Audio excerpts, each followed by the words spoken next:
সুখবর টলিউডে মা বাবা হতে চলেছেন অহনা দত্ত ও দীপঙ্কর রায়। জুটির পরিবারে এবছর আসতে চলেছে ছোট্ট অতিথি।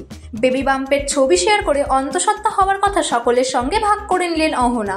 সোশ্যাল মিডিয়ায় ছবি শেয়ার হওয়া মাত্রই নেটিজেন থেকে শুরু করে তারকারা শুভেচ্ছা জানাচ্ছে জুটিকে।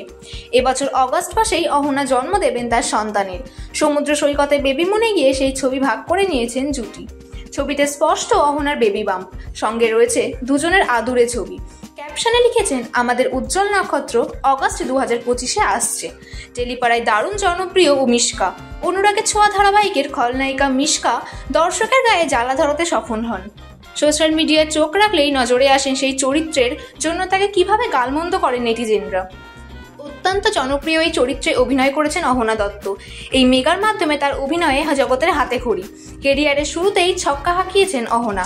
প্রথম ধারাবাহিকের মাধ্যমে বাঙালি দর্শকের ঘরে ঘরে পৌঁছেছেন অভিনেত্রী। কেরিয়ারের শুরুতেই পেয়েছেন বিপুল জনপ্রিয়তা।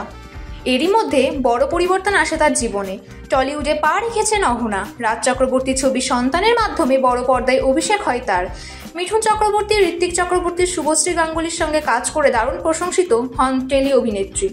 অনুরাগের ছোঁয়াতে অভিনয় করতে করতেই রূপটান শিল্পী দীপঙ্কর রায়ের সঙ্গে সম্পর্কে জড়ান অহনা। বিবাহিত পুরুষের সঙ্গে প্রেম করায় তাকে কম কটাক্ষে সহ্য হতে হয়নি। এমনকি এই সম্পর্ক মেনে নেননি তার মা। ফলে নিজের বাড়ি ছেড়ে দীপঙ্করের সঙ্গে সহবাস করতে শুরু করেন অহনা। এমনকি সোশ্যাল মিডিয়ায় মেয়ের প্রতি ক্ষোভ উগরে দিয়ে দীপঙ্করকেই দায়ী করেন অহনার মা। 2025-এর প্রথম দিনই সকলকে সুখবর দেন নায়িকা। বিয়ে করেছেন দীপঙ্কর অহনা। গত 1 বছরের বেশি সময় ধরে তারা বিবাহিত। তবে বিষয়টি পরিবার ও একেবারে কাছের বন্ধু বান্ধব ছাড়া আগে কেউই প্রায় জানতো না।